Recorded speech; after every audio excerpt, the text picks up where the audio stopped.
السلام علیکم ناظرین، اذان ٹی وی کے خصوصی پروگرام میں میں ہوں آپ کا ہوسٹ عدیل عارف۔ ناظرین، آج ہمارے ساتھ موجود ہے جناب عوریہ مقبول جان صاحب، جو کہ پاکستان کے مشہور کالمسٹ، جرنلسٹ اور اس کے علاوہ ہسٹورین بھی ہیں۔ آئیے آج ان سے گفتگو کرتے ہیں۔ السلام علیکم عوریہ صاحب۔ وعلیکم السلام ورحمۃ اللہ۔ کیسی طبیعت آپ کی؟ اللہ کیسے اللہ کیسے۔ عوریہ صاحب، سب سے پہلے تو as you are a historian as well, تو میں آپ سے یہ پوچھنا چاہوں گا کہ اسلام جو ہے، جب اسلام آیا تو دنیا میں وہ کون سے ایسے عالمی مسائل تھے جن کو اسلامی نظام نے آ کے حل کیا؟ تو ذرا اس کے اوپر تھوڑی روشنی ڈالیے گا۔ ایک بہت بڑا مورخ ہے جسے ٹائن بی کہتے ہیں۔ ٹائن بی نے ایک نئی تھیوری تاریخ کو دی تھی، اور وہ یہ تھی کہ انٹرپریٹیو فارم آف ہسٹری، کہ اس طرح کے عوامل ہوں گے تو اس طرح کی شخصیت پیدا ہوگی، اس طرح کے اکنامک رشتے ہوں گے، اس طرح کے معاشی تصورات ہوں گے، اس طرح کی اخلاقی صورتحال ہوگی تو اس طرح کا نظام بن جائے گا۔ اس نے بہت سارے چیزوں کو انٹرپریٹ کیا۔ مثلا ایکزوڈس کو اس نے انٹرپریٹ کیا کہ یہاں سے لوگ کیوں نکلے اور بھاگ کے آگے صرف ہو گئے، سینٹرل ایشیا سے لوگ کیوں نکلے اور باہر پوری دنیا میں پھیل گئے، افریقہ میں چونکہ انسانوں کی اوریجن تھی تو وہ نکلے کیوں پھیل گئے، ٹھیک، جسٹنین کا قانون کیسے آگے جو تھے، حمورابی نے کیوں بنا لیا، کیا وجہ تھی، یہ سارے اس نے انٹرپریٹ کیے۔ ایک جگہ آ کے ہار جاتا ہے، وہ کہتا ہے کہ مجھ سے یہ چیز انٹرپریٹ نہیں ہوئی، اور وہ یہ ہے کہ جزیرہ نما عرب جس کے تجارتی رشتے بھی بڑے کم تھے، ٹوٹل ٹرائبل سوسائٹی جس کے اندر کسی قسم کی کوئی انفراسٹرکچرل صورتحال نہیں تھی، بیوروکریسی نہیں تھی، اسٹیٹ نہیں تھی، اس کے اندر ایک ایسا نظام اچانک ایک شخص لے کے آتے ہیں، نبی اکرم صلی اللہ علیہ وسلم کی بات کرتا ہے کہ جس کو یونیورسلٹی آف پرنسپلس، عالمی جو اصول ہوتے ہیں حکمرانی کے اور جہاں بانی کے، وہ کہتا ہے مجھے نہیں سمجھ آتی، میں اس کو انٹرپریٹ نہیں کر پاتا ہوں۔ اور وہ کہتے ہیں جی بالکل ایسے ہے کہ بہت بڑا صحرا ہو، اس صحرا کے اندر اچانک ایک گلاب کا پودا کھل اٹھے۔ یہ تو پہلی بات تو یہ ہے کہ اسلام بنیادی طور پر اپنے وقت کے مسائل کو حل کرنے کے لیے نہیں آیا تھا، بلکہ یونیورسل پرنسپلس کو دینے آیا تھا۔ ایک بات طے ہے، آپ دیکھیں وقت کے پرنسپل یہ تھا کہ ایران ہے، ایران کی روم کے ساتھ جنگ ہے، ٹھیک، کبھی ایران ہارتا ہے کبھی روم ہارتا ہے، ٹھیک، یہ بادشاہوں کی زمین ہے، اس کو آگے بڑھانا ہے، یہ غلام بنانا ہے، ٹھیک، یہ اس علاقے سے غلہ لے کے دوسرے علاقے میں جانا ہے۔ آپ خود دیکھیں کہ جو رومنس نے ایجپٹ کو صرف اس لیے فتح کیا تھا کہ رومنس جو تھے وہ کائرو سے دو چیزیں لے کے جاتے تھے، ایک نیل کے ساحل سے ریت لے کے جاتے تھے جس پہ وہ چیریٹ ریس کروایا کرتے تھے، اور دوسرے غلے کے بہت بڑے بڑے وہ جہاز ہوتے تھے جو بھر کے جاتے، اور چوتھا اگر کوئی کام ان کا، تیسرا ان کا کام تھا وہ یہ تھا کہ اس پورے علاقے کے ساتھ جو کہ شام تھا اور اردن تھا اور وہ مصر تھا، یہاں سے وہ فوجی بھرتی کیا کرتے تھے لوگوں۔ اسی طرح بیبلونیا کا بھی۔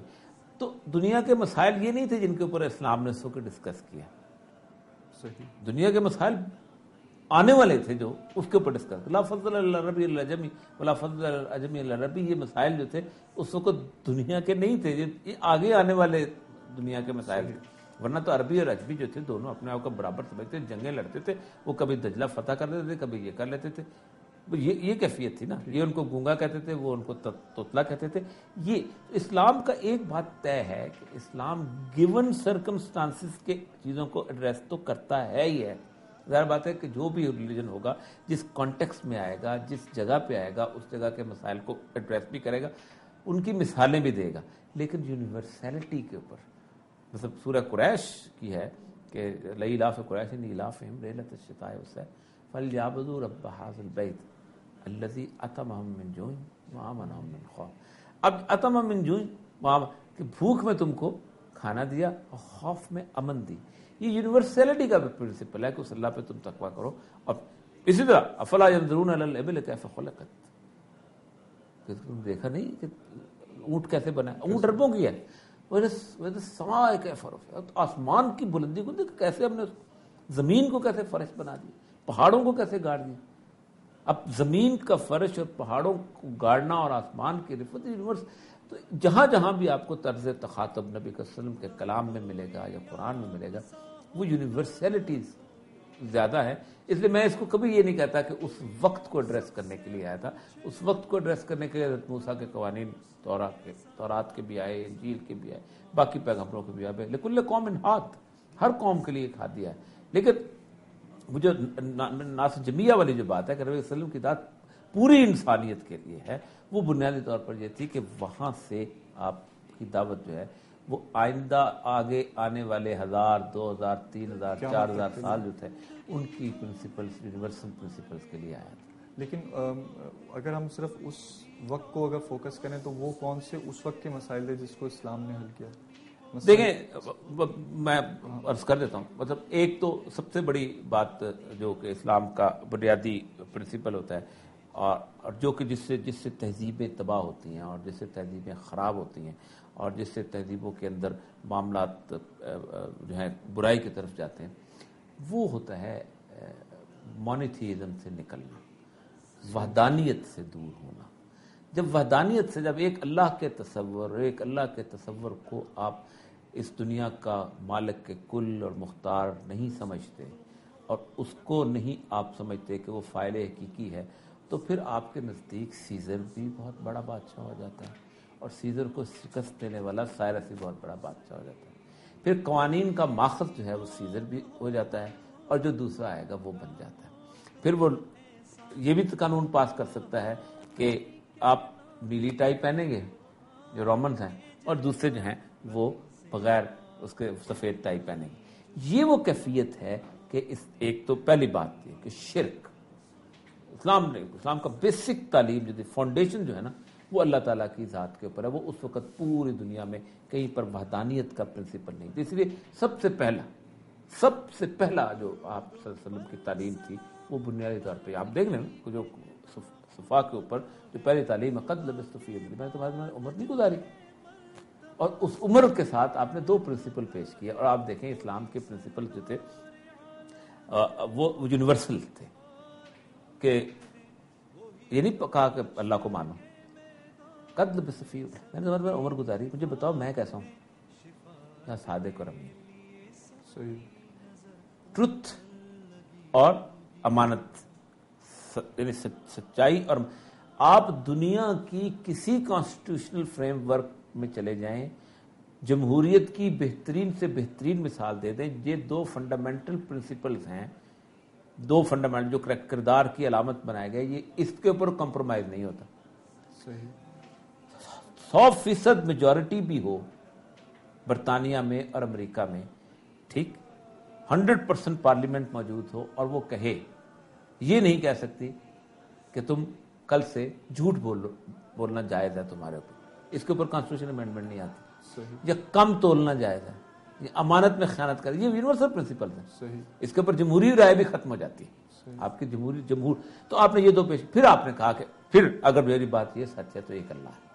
تو ایک تو بنیادی طور پر بادشاہتیں تھیں اور وہ بادشاہتیں خدائی لیول کی بادشاہتیں تھیں. صحیح، وہ ڈیوائن جسے کہتے ہیں نا جی، کہ رومنس ہیں وہ ایک تو اس بت کو اسلام نے ایک تو اس کو ایڈریس کیا.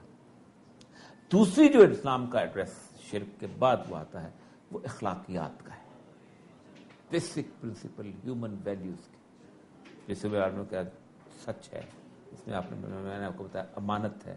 پھر اس کے بعد اسلام کا تیسرا تھا فیملی لائف کا، کہ اسلام وہ واحد ریلیجن ہے کہ جس نے فیملی لائف کو، ابراہیمی ریلیجن سارے کے سارے ظاہر بات ہے، پیوریفائی کیا. صحیح، اور ایک اس کو سینٹٹی دی، اس کی حیثیت ڈٹرمن کی، نسل کی، اخلاقیات کی، باقی چیزوں. آپ کو پتہ ہے کہ پورے عرب کے اندر اس وقت 12-13 قسم کی شادیاں ہوتی تھیں اور 12-13 قسم کی شادیوں کی اولادیں جو تھیں رسپیکٹ رکھتی تھیں.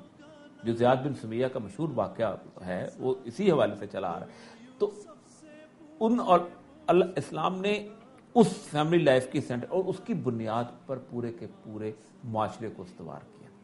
اور پھر اخلاقی، اور پھر اس کے بعد اسلام نے ایک اور چیز جو کہ پوری دنیا کے اندر ابھی